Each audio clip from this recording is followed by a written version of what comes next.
My phone buzzed at 11:47 on a Tuesday night and I almost didn't pick up. I'd been sitting at my kitchen table with a glass of wine I hadn't touched, staring at the spreadsheet for my Q4 projections. My back hurt. My eyes were dry. I had a 7 a.m. call the next morning with the supplier in Portland and I still hadn't prepped my notes. The last thing I wanted was a phone call from anyone. But it was my mum, and something about seeing her name on the screen at that hour made my stomach tighten. I picked up, "Honey." Her voice had that particular softness she only uses when she wants something, like she's wrapping the ass in cotton before she hands it to you. "Are you still up?" "Just finishing some work," I said. "What's wrong?" "Nothing's wrong. Just your father and I have been talking, and we thought maybe the three of us could have dinner this weekend. Nothing formal. Just catch up. I hadn't had dinner with my parents in 4 months. Not because I was avoiding them exactly, but because every time we sat at that table, I left feeling like I'd been quietly robbed of something I couldn't name. "Sure," I said. "Saturday works." She made a small, relieved sound that she tried to disguise as a laugh. "Perfect. Love you, sweetheart." After I hung up, I sat there for a long time without moving. My name is Lily. I'm 31 years old, and I own a skincare formulation business that I built from my bathroom counter with $1,100 and a chemistry textbook I bought secondhand off eBay. I source my own ingredients, handle my own manufacturing contracts, run my own marketing, file my own quarterly taxes, and have done all of it without asking a single person in my family for help. Not because I'm too proud, because I learned early that when you ask my family for help, the price of that help gets decided later, at a time of their choosing, and you are never consulted on the amount. My brother's name is Grant. He's 26, graduated last May with a degree in communications, currently working part-time at a sporting goods store, and spending the rest of his time, as far as I can tell, watching YouTube. My parents have paid his rent since graduation. They bought him a used car when his broke down. They covered his dental work last fall. Every time I've said anything about it to my mom carefully, gently, just asking if they've talked to him about a timeline, she says he just needs a little more time to find himself. My sister's name is Becca. Becca is 23. She is, in the language my family uses without ever saying it out loud, the one who matters most. She got the better grades, the better smile, the louder laugh. She goes to law school now, a top 15 program, full tuition, paid for by my parents. When she got her acceptance letter, my mother cried. When I hit my first $100,000 revenue year, my mother said, "That's great, honey." Is that before or after expenses? I don't say this to be bitter. I'm telling you this because you need to understand the landscape before I tell you what happened. The Saturday dinner was at their house in Naperville. I drove out in the early evening, and the whole way there I told myself to stay calm, stay neutral, be pleasant. My dad grilled salmon. My mom made her potato salad that I've always loved. We talked about the weather, about a neighbor's new fence, about a show my parents had been watching. It felt almost normal. Then my dad set down his fork and said, "So, we've been wanting to talk to you about Becca." I looked at him. "She's got a gap," he said. "Second year's more expensive than we planned for. We've been stretching and we're not going to be able to cover the full amount." "How much of a gap?" I asked. My mum said, "About 40,000. I kept my face very still. "And you're telling me this because we're not asking you to give it," my dad said quickly. "We're just wondering if you could loan it. Until we get some things sorted out on our end, we'd pay you back." I looked at my mom. She was looking at her plate. "What things?" I asked. "Your father's retirement account took a hit," she said. "And we had some unexpected expenses with the house. You refinanced 2 years ago. There were other things." I didn't push. I just said I'd think about it, and then I helped clear the table and drove home in the dark, and by the time I got on the highway, I was shaking a little. $40,000. They'd sat on that number, turned it over, decided it was reasonable to ask me for it, and then invited me to dinner as if the salmon and potato salad were going to make it go down easier. I want to be clear about something. I could have given them the money. My business had a good year. I had it. That's not the point. The point is what happened next. 3 weeks later, I was going through a stack of mail I'd let pile up on my kitchen counter. I get a lot of physical mail for the business supplier invoices, compliance notices, the occasional certified letter. I'd been so slammed with the product launch that I'd just been letting it accumulate. There was an envelope from my bank. I assumed it was a statement. I almost tossed it without opening it. But the return address was for a branch I don't usually deal with, the one in my parents' suburb, and when I opened it, it wasn't a statement. It was a letter addressed to me, but it had already been opened, not by me. The flap was resealed with a piece of clear tape so thin you'd miss it if you weren't looking. But I was looking because something felt off the second I touched it. The letter was about a savings account, a high-yield savings account in my name, at a bank I'd opened an account with briefly in my mid-20s before switching to a credit union. I'd forgotten it existed. The balance was modest, around $4,000 I'd parked there years ago and never moved. The letter was a routine notification about a rate change, but someone had opened it. I sat down slowly. The postmark showed it had been delivered to my parents' address, which made no sense because I hadn't lived there in 8 years and I'd updated my address with every financial institution I'd ever dealt with. But accounts you forget about don't always get the update. And apparently someone, my father, I suspected, based on nothing except the particular sick feeling in my gut, had seen the envelope, seen it was from a bank, and opened it. I called my bank's fraud line. I explained the situation. They were kind and professional and told me I could file a report if I believed my mail had been tampered with, and also that I should update my address immediately, which I did. Then I sat very quietly in my apartment for about an hour. I'm not a person who reacts fast. I've never been. I tend to go still when I'm upset, like I'm waiting for the water to settle so I can see the bottom clearly. And sitting there, I thought about that dinner. I thought about the way my mom had looked at her plate when I asked what things.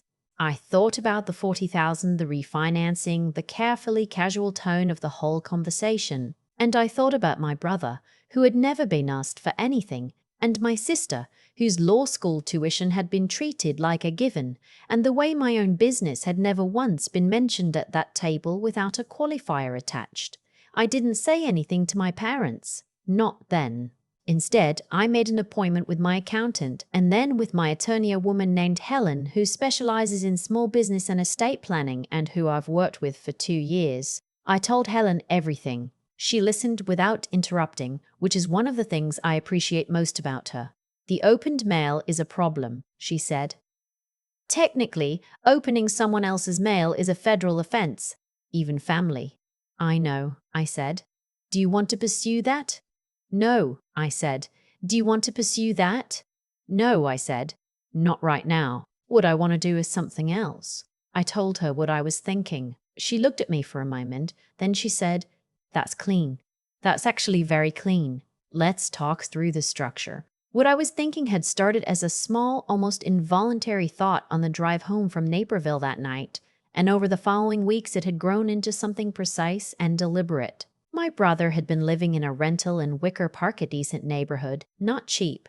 My parents had been covering his rent for over a year. He'd mentioned once, casually, that he wished he could just own something, stop throwing money away every month, but that saving for a down payment felt impossible when he was barely making ends meet. I'd been thinking for a while about diversifying. Real estate, specifically. I'd talked to my accountant about buying a small property, renting it, building some equity outside the business. It was a real plan, not something I invented for this. The timing just aligned in a way that felt significant. I found a 2-bedroom condo in Logan Square, not flashy, but solid. Good bones, good location, close to the blue line. The price was fair. I ran it by Helen, ran it by my accountant, ran the numbers 6 different ways. Then I called my brother. "Hey," he said, picking up after 2 rings. He always picks up fast, which I've always liked about him. "What's up? Are you free Sunday? I want to show you something." "Yeah, sure. What is it?" "Just come," I said. We met at the condo. I'd gotten a key from the agent. We walked through the rooms together, and he kept touching things, the countertops, the windowsills, the handle of the kitchen faucet in this tentative way, like he was afraid to want it too much. It's nice, he said carefully. Really nice. What are we doing here? I bought it, I said. It's in my name right now, but I'm putting it in yours as a gift. He turned around slowly. Lily, I've been wanting to buy property anyway. I thought about renting it out, but I looked at him. You're my brother. You've been grinding in that rental for 2 years and you never complain about it. You never ask for anything. He didn't say anything for a second. His jaw was doing that thing it does when he's trying not to get emotional. We're both like that. We got it from the same place from growing up in a house where feelings were for other people. You can't, this is too much. It's a gift. I've talked to my attorney about the structure. You'll need to pay property taxes and HOA fees, which are manageable. There are some gift tax implications we've worked through. It's all above board and documented. Does Mom know? No, I said, and I'd appreciate it if you didn't tell her until I'm ready. He nodded slowly. He was quiet for a long time. Then he said, Why me? I thought about how to answer that. Because no one ever does anything for you, I said, and they should. He looked away toward the window, and I pretended not to notice. I'd been waiting for the right moment to tell my parents. I didn't want to call them. I didn't want to write a letter. I wanted them to find out the way you find out things that were never meant for you to know all at once, with no preparation in front of other people. The occasion came about 6 weeks later. My mom hosted a birthday party for my aunt, her younger sister, at her house. Extended family, neighbors, people I'd grown up around. 30-odd people in the backyard. Paper plates, the same folding tables that come out for every summer event. My brother and I arrived together. He hadn't told anyone. He's better at keeping things closed than people give him credit for. My parents were in good spirits. My dad shook my brother's hand, clapped him on the back. My mom hugged me and told me my dress was pretty. We got drinks. We made small talk. I watched my dad watch me the way he does sometimes, like he's calculating something, like he's waiting. About an hour in, my mom found me by the drink table. Have you thought any more about what we discussed? She said, quietly, like we were talking about the weather. I have, I said. And I actually did something with that money, I said. I'd been thinking about investing in real estate for a while, and I found a great place in Logan Square. 2-bedroom, really solid building. I closed on it about a month ago. She looked at me. That's okay. So you're renting it out? No, I said. I gave it to my brother. The stillness that came over her face was something I will not forget. It wasn't anger, not yet. It was the specific stillness of someone recalculating an entire situation from the ground up. You what? It's in his name. He has the deed. Helen helped me structure it properly, so everything's clean. You gave your brother a condo. I did. Lily. Her voice had dropped. That money, we talked about that money. We needed it for Becca's program. We were counting on. You asked me to think about it, I said. I thought about it. Across the yard, my dad had noticed something in my mom's face and was already moving toward us. My aunt, the birthday guest of honor, was standing nearby talking to a neighbor and had gone quiet in that way people do when they realize they're accidentally adjacent to something. My dad reached us. What's going on? She gave the money to Grant, my mom said. She bought him a condo. My dad's face went through several things very quickly. That money was supposed to... He stopped. Started again. We talked about Becca. We specifically told you Becca needed that money. You asked me to loan you $40,000, I said. My voice was calm. I'd rehearsed nothing, but it came out calm anyway. I didn't agree to that. I said I'd think about it. You knew what we were expecting. I knew what you were hoping, I said. But it's my money. I earned it. Every dollar of it. Your sister has a gap in her funding, then Becca can take out a student loan, I said, like a lot of people do. My dad's voice rose just enough that a few people nearby went quiet. That money was for her loans. You had it sitting there and I chose to invest it the way I wanted to, I said, in my family. The part of my family that never asks me for anything. My brother had appeared at some point. I don't know when. He was standing a few feet away holding a can of soda, watching. My dad looked at him, then back at me. His expression had shifted into something I'd only seen a few times. Genuine helplessness, which on my father looks like anger because he doesn't know the difference. You did this to spite us, he said. I did this because I wanted to, I said. That's the difference between my money and yours. I don't need a reason that satisfies you.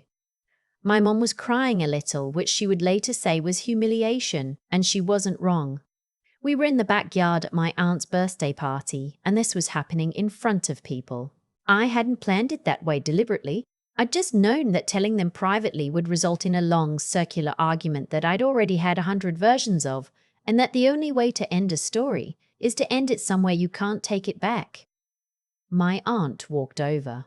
She put her hand on my mom's arm. She looked at me with an expression that was not entirely unsympathetic. I set down my drink. I found my brother. We left together. In the car, he didn't say anything for several blocks. Then, was that the plan the whole time? Not exactly, I said. The plan was the condo. The rest just happened. Dad's going to be furious for a long time. Probably. Are you okay? I thought about it. Yeah, I said. Actually, yeah, he nodded. We drove for a while in the kind of quiet that doesn't need filling. In the weeks after the party, my parents called several times. My mom left voicemails that started accusatory and, as the days passed, became more measured, and eventually one that was almost an apology, not for asking, not for the opened letter, not for any of the specific things, but for the distance between us. I appreciated that one, even if it didn't say everything. I didn't give Becca the money. She did take out a loan.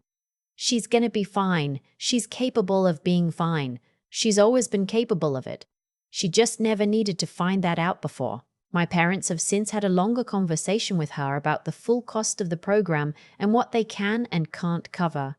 That conversation was overdue by about 2 years, and it's not my fault it happened the way it did. My brother closed his rental lease and moved into the condo in early December. He texted me a photo of his first morning there, just a coffee mug on a windowsill, pale winter light, nothing dramatic. I saved it. I went back to my kitchen table and my spreadsheets and my supplier calls. The business had a strong holiday season. I hired a part-time assistant who is smart and asks good questions, and working with her has been one of the genuine pleasures of the last few months. My dad called on a Sunday in February. We talked for almost an hour about nothing, mostly. His garden, my new product line, a book he'd been reading. Neither of us mentioned the party. Neither of us mentioned Becca's loan or the opened envelope or the $40,000. At the end of the call, he said, "I'm proud of you, you know, what you've built." It was the first time he'd ever said it plainly, without a qualifier, without a but. I said, "I know, Dad," and then, because it was true, "Thanks, I didn't need it by then." That's the thing about doing the work for long enough. Eventually, the validation stops being the point. But I won't pretend it didn't mean something, coming that late, in that plain, undecorated way. My brother sent me a housewarming gift 2 weeks after he moved in. A bottle of wine I'd mentioned once, offhandedly, at a dinner we'd had together months before. I hadn't thought he was listening. He'd been listening the whole time. I've thought a lot about that Sunday in February. My dad's voice on the phone, quieter than I'd ever heard it, saying he was proud of me. No qualifier. No, but. Just the plain thing, finally said out loud. I don't think he changed overnight. People don't.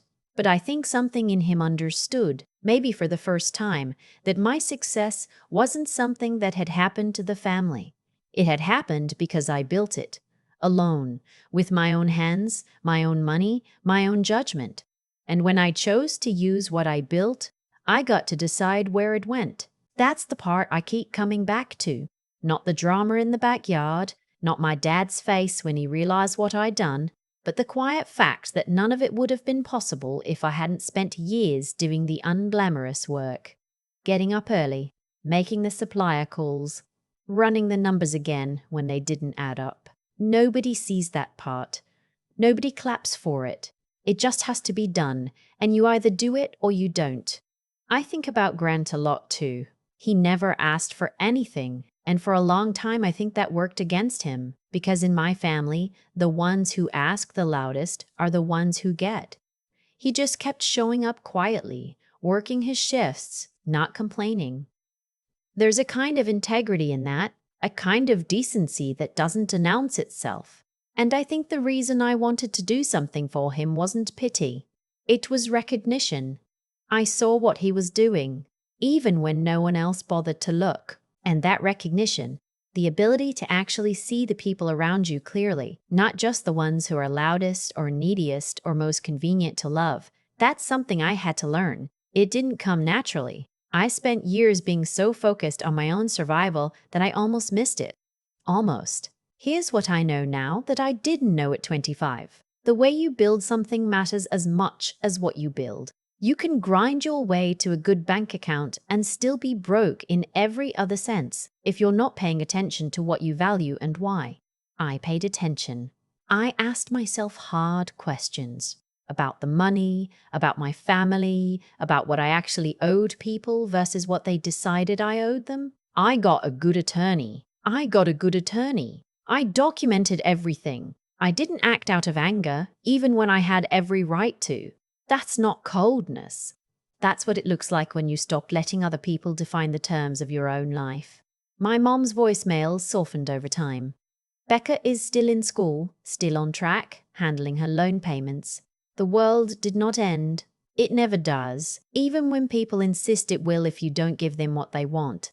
I still have the photo Grant texted me, the coffee mug on the windowsill, that pale winter light. It's the quietest thing, but some mornings I look at it and think, that's what it's actually for. Not the spreadsheets, not the Q4 calls, not the supplier negotiations. For moments like that one, earned cleanly, given freely, with no strings attached, and no one standing over it deciding who deserved it more, that's enough for me.